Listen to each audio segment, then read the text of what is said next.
अस्सलाम वालेकुम guys, welcome to brand new vlog. आज का व्लॉग स्टार्ट करते हैं। यहाँ पे हमारी जो नोटबुक थी, प्रैक्टिकल की नोटबुक, वो अभी रेडी नहीं थी क्योंकि उस पर पिक्चर लगाने वाली रह गई थी। वो हमने पहले प्रिंट करवाई और वो लगानी थी। और यहाँ पे हमारी क्लास हो रही थी और क्लास में हम पीछे बैठे ये काम कर रहे थे। और लेक्चर तो वैसे हो गया था, जो मैम ने पढ़ाना था वो पढ़ा दिया था। और हमने मैम से कहा कि मैम हम ना कॉपी पर मतलब पिक्चर लगा लें। तो मैम कहती चलो फिर आप लोग पीछे बैठ के ना ये काम कर लो। तो इधर मैंने सब अपनी फ्रेंड के सारी वो जो पिक्चर्स थी ना उनको काट के फिर हमने सारी चीज़ें मांग के ही हमने इकट्ठी की। गम स्टिक भी, सीज़र भी, पिक्चर्स भी ला के दी। अच्छा यार, यहाँ पे हम सिर्फ कॉपी हमारी थी, बाकी चीज़ें क्लास से ही लेके और यहाँ पे हमने लगाने स्टार्ट कर दी थी। पहले मैंने सारी कट कर ली और इतनी देर में हमारा सेकंड लेक्चर हो गया था। लेकिन सेकंड लेक्चर भी फ्री था क्योंकि हमारा जो सिलेबस है वो सारा कवर है और फाइनल्स की भी डेट शीट आ गई है। तो बस हमने ये कॉपी वाला सिलसिला भी है। पहले तो हम कभी भी नहीं कॉलेज में चेक करवाते थे।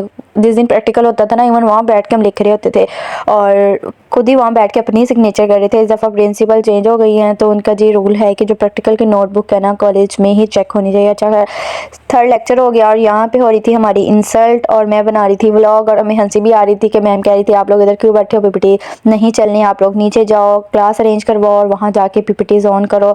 और हम लोग इतना हंस रहे थे ना ऊपर से, हालांकि हमारी इंसल्ट हो रही थी। मैम ने इंसल्ट में कह दिया कि ये कोई खाला जी का वाड़ा है। तो हम लोग उसी बात को पकड़ के लेक्चर भी सीरियस होकर नहीं लिया, मास्क लगा के हम लोग हंसी जा रहे थे।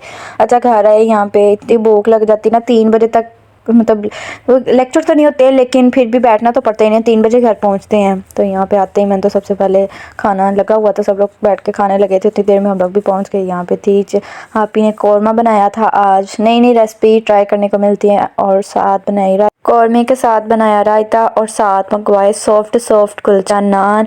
और बस एक चीज़ की कमी थी, वो थी सलाद की। अच्छा खैर शुक्र अल्हम्दुलिल्लाह करके खाया। उसके बाद कपड़े चेंज किए, फिर बनाना था रात के खाने में चावल बनने थे आज बीफ पुलाव। बीफ जो था वो तो आपी ने प्रेशर कुकर में रख दिया था, बाकी मुझे कहती चावल तुम भगो देना। हमने जाना था बाज़ार आज लेने बत्तख खें।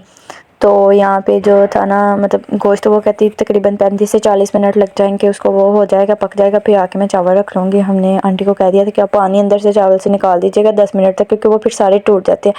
और इधर भाई ने निकाल ली गाड़ी और हम लोग फिर बैठ के जा रहे हैं। हमने तो बड़ा रोला डाला कि नहीं लेके आनी, इतना वो गंद डालती है ना, बस इनको तो शौक चढ़ा हुआ था, नहीं जी लेके आनी। हम लोग शॉप पे पहुंच गए। वहाँ पे इतना बड़ा वो जैसे शुतुरमुर्ग नहीं होता वो था, पता नहीं उसको क्या कहते हैं, उसी की कोई जब के जनरेशन में से था वो वाला बड़ा। ये लोग ले आए और वहाँ से ना आते हुए वापसी पे उस टाइम मतलब सुबह से ये आई हुई थी तो उन्होंने एक अंडा भी दिया। और मैंने तो फर्स्ट टाइम इतना बतख का अंडा देखा, हालांकि जो बतख का अंडा होता है ना वो काफ़ी बड़ा होता है, तो मैंने तो ये फ़र्स्ट टाइम ही देखा। उसके बाद फिर हम लोग, इनका मूड चेंज हो गया। ये लोग कहते हैं कि हमने फ़िश भी लेनी है, आप लोग गाड़ी में बैठो। हमने घर जाके भी चावल भी पकाने, लेकिन इन्होंने अपने काम कर लेने, फिर हम नहीं रह जाना। फ़िश ली बाद में। ये लोग कहते चलो यहाँ से जो है ज़ेर ज़बर वाली शॉप जो है ना वहाँ से गुजरे थे, कहते हमने देखा था कि यहाँ पे 50% डिस्काउंट लगी है, वहाँ चलते हैं। लेकिन जी इनको कुछ पसंद ही नहीं आया वहाँ से, कि तब के अच्छे नहीं थे कोट, और इससे अच्छा इम्तियाज़ मॉल में थे। उसके बाद फिर हमने कहा चलो रात को ये जो दाने हैं ना इतने मज़ेदार लगते हैं ना, कुछ मिक्स दाने लिए, कुछ मकई के लिए, और इतने मतलब कि ये होते हैं, मज़ा आता है किच किच। वो रात को फिर हालांकि इससे खांसी भी हो जाती है लेकिन खाने में मज़ा आता है।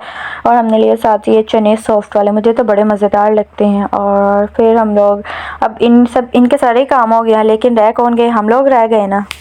बतखों ने वैसे तो नहीं साहिवाल देखा होगा, हमारी गाड़ी में बैठ के तो पूरा साहिवाल ही घूम लिया होगा। मैंने कहा वो भी देख लो, ये ना कि पीछे घर जाके पता चले वो पीछे है ही नहीं। जो है घर आके उन्हें वो एक शॉपर से टाइम में डाला हुआ था, उससे निकाल के तो बाहर छोड़ा उनको। यहाँ पे ये मतलब इतनी बड़ी नहीं थी, इसीलिए इनका जो अंडा ना वो छोटा है। और हमने ना जो गोश्त गलने के लिए रख के गए थे ना वो तो गल गया था। आंटी ने मतलब 40 मिनट बाद जो वो था ना प्रेशर कुकर वो बंद कर दिया था। उसके बाद फिर आप इन्हें आके ऑयल वगैरह गर्म करके अपना चावल बनाने स्टार्ट कर दिए। उसके बाद जी 20 मिनट बाद हमारा पुलाव जो था ना बीफ पुलाव वो रेडी हो गया था, मज़ेदार, इतनी मज़े की खुशबू आ रही थी ना। फिर सब ने मिलकर खाना खाया क्योंकि तकरीबन हमें 9 बज गए थे। खाना वगैरह खाने के बाद फिर मेरा दिल कर रहा था कि मेहंदी लगाऊँ। फिर मैंने इन्हें कहा सफ़ा मरवा को चलो लेके और डिज़ाइन में तुम लोग की मेहंदी लगाती हूँ। फिर ये अपना अपना डिज़ाइन लेके आई। सफ़ा ने कहा मैंने ये लगवाना है, मैंने कहा चलो। फिर मैंने एक दफ़ा मोबाइल से टैब से देख लिया, उसके बाद फिर मैंने वैसा ही लगाया। इधर यहाँ पे मैंने मेहंदी लगानी स्टार्ट कर दी थी और यहाँ पे हो गई थी कंप्लीट। आप लोगों ने बताना है वीडियो कैसी लगी, ये मेहंदी मैंने लगाई। और इधर मैं अपने ब्लॉग करती हूँ, उम्मीद करती हूँ आप लोगों को मेरा ब्लॉग बहुत अच्छा लगेगा। मेरे चैनल को सब्सक्राइब कर दे, लाइक कर दे, शेयर कर दे और कमेंट में मुझे जरूर बताइएगा। मिलते हैं ब्लॉग के साथ। अल्लाह हाफिज़।